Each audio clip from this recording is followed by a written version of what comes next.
Item ಯಾವುದೇ ಇರಲಿ try ಮಾಡಿ ಆಚಿ ಚಿಕನ್ ಮಸಾಲಾ. ಖಂಡಿತನೂ ಕೂಡ ನಮ್ಮ ರಾಜ್ಯಾಧ್ಯಕ್ಷ ತೆಗೆದುಕೊಂಡಿರ್ತಕ್ಕಂಥ ತೀರ್ಮಾನ ಸಮಂಜಸವಾಗಿದೆ. ಇವತ್ತು ಈ ಎಷ್ಟು ನಂಬಿಕೆ ಇಟ್ಟಿದೆ ಧರ್ಮಸ್ಥಳ ಮಂಜುನಾಥ ಸ್ವಾಮಿ ಮೇಲೆ ಅಂತಕ್ಕಂಥದ್ದು ಎಲ್ಲ ಜಾಹೀರಾಗಿರ್ತಕ್ಕಂಥದ್ದು. ಖಂಡಿತನೂ ಕೂಡ ಅವ್ರು ಎಲ್ಲಿ ಕರೆದ್ರು ಕೂಡ ನಾವೆಲ್ಲ ಬರ್ತೀವಿ. ಅವ್ರ ತಗೊಂಡಾದ ತೀರ್ಮಾನಕ್ಕೆ ಬದ್ಧರಾಗಿರ್ತೀವಿ. ಇವತ್ತು ಒಂದು ಭಾರತ ದೇಶ ಪ್ರಪಂಚದಲ್ಲೇ ಅತಿ ದೊಡ್ಡ ಪಕ್ಷ ಭಾರತೀಯ ಜನತಾ ಪಾರ್ಟಿ. ಇವತ್ತು ಅಂತಂದರೆ ಅಡ್ಡ ಮತದಾನ ಆಗುತ್ತಂತೆ ನಮಗೆಲ್ಲ ಭಾಳ ನೋವು ತಂದಿರ್ತಕ್ಕಂಥ ವಿಚಾರ. ಅದಕ್ಕೋಸ್ಕರ ರಾಜ್ಯಾಧ್ಯಕ್ಷರು ಏನು ಕರೀತಾರೆ ಅವ್ರು ಯಾವತ್ತು ಕರೀತಾರೆ ನಾವೆಲ್ಲ ಹೋಗ್ತೀವಿ. ಅವ್ರು ಯಾವ ರೀತಿ ಪ್ರಮಾಣ ಮಾಡ್ಬೇಕಂತ ಹೇಳ್ತಾರೆ ಆ ರೀತಿ ಪ್ರಮಾಣ ಮಾಡ್ತೀವಿ. ಯಾವುದೇ ರೀತಿಯ ಗೊಂದಲಕ್ಕೆ ತೊಂದರೆ ಇಲ್ಲದಂತ ಮಾಡ್ತೀವಿ. ಏನು ಹಿರಿಯ ಮುಖಂಡರು ಹೇಳಿರ್ಬೋದು, ನಾನು ಪತ್ರಿಕೆಯಲ್ಲಿ ಗಮನಿಸಿದ್ದೀನಿ. ರಾಜ್ಯಾಧ್ಯಕ್ಷರು ಭಾಳ ನೋವಾಗಿದೆ.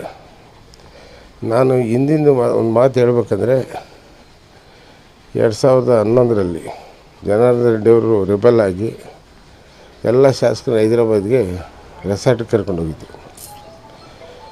ಅವರಿಗೆಲ್ಲ 5 ಕೋಟಿ 10 ಕೋಟಿ 15 ಕೋಟಿ ಆಮಿಷ ತೋರಿಸಿದ್ರು.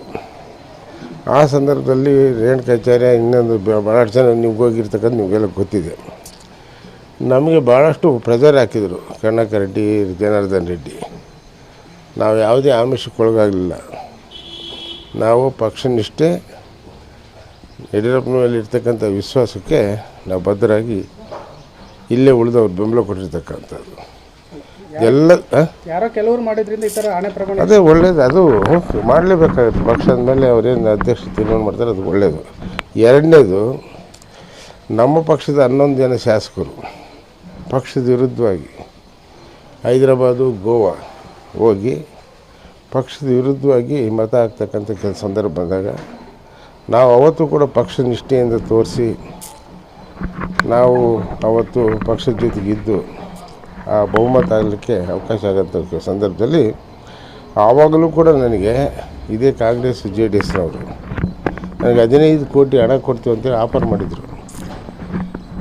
ನಾನು ಪಕ್ಷ ತತ್ವ ಸಿದ್ಧಾಂತದ ಮೇಲೆ ಬಂದಿರತಕ್ಕಂಥದ್ದು. ನಾನು ಬಂದಿದ್ದು ರಾಮಕೃಷ್ಣ ಹೆಗಡೆ, ಜಯಂತ್ ಪಟೇಲು, ದೇವೇಗೌಡರು ಇಂಥ ಮುಖಂಡರು ನಮ್ಮ ಬೊಮ್ಮಾಯಿಯವರ ನೇತೃತ್ವದಲ್ಲಿ ಪಕ್ಷದಲ್ಲಿ ಶಾಸಕನಾಗಿದ್ದಂಥವ್ರು. ನಮಗೆಲ್ಲ ಅನುಭವ ಇದೆ.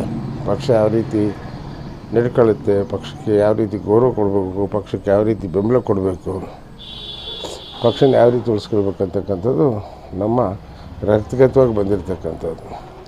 ಅವ್ರ ಪಾಪ ಅವ್ರು ತೀರ್ಮಾನ ಮಾಡೋದು ಸರಿ ಇದೆ, ನೋವಾಗಿದೆ. ಇಷ್ಟು ದೊಡ್ಡ ರಾಜಕೀಯ ಪಕ್ಷ, ಪ್ರಪಂಚದಲ್ಲಿ ದೊಡ್ಡ ಪಕ್ಷ, ಇಂಥದ್ರಲ್ಲೂ ಕೂಡ ಅಡ್ಡ ಮತದಾನ ಆಗಿದೆ ಅನ್ನೋದಕ್ಕಂಥದ್ದು ಹೇಳಿರ್ತಕ್ಕಂಥ ಸಮಂಜಸಿದೆ. ನಾವು ಅವರೆಲ್ಲಿ ಕರೆದ್ರು ಕೂಡ ಬರ್ತೀವಿ. ಖಂಡಿತನೂ ಕೂಡ ಪಕ್ಷ ಏನು ತೀರ್ಮಾನ ಮಾಡೋದು ಅದಕ್ಕೆ ನಾವು ಬದ್ಧರಾಗಿರ್ತೀವಿ.